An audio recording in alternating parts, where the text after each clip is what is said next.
पूजा करे रवा जरे अइली हो घाट पर फल वाला कलश फूल अइली ना हाथ पर। ए जी सुने ना जी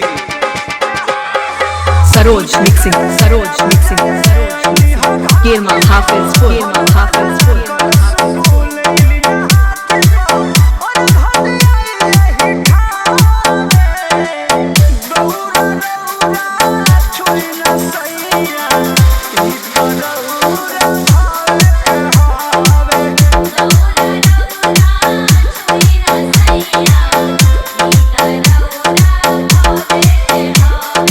सरोज मिक्सिंग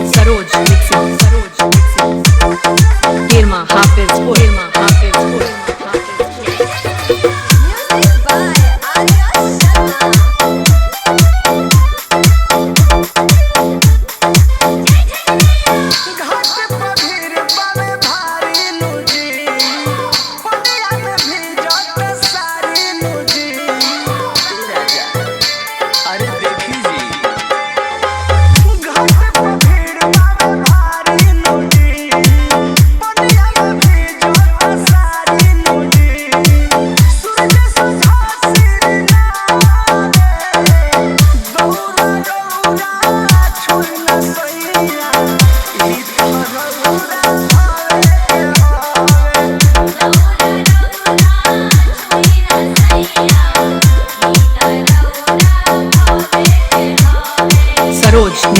सरोज मिक्सिंग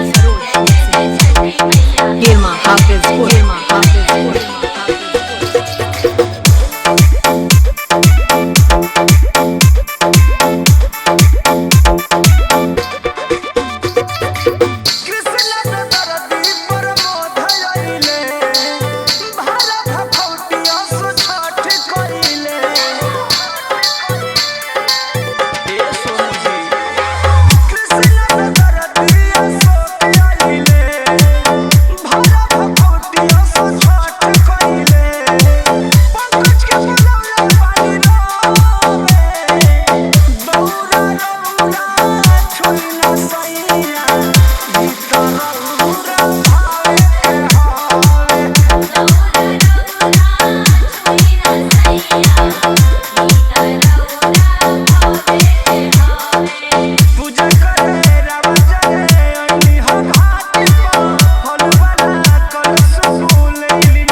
के लिए संपर्क करें नंबर 94 91 22 15।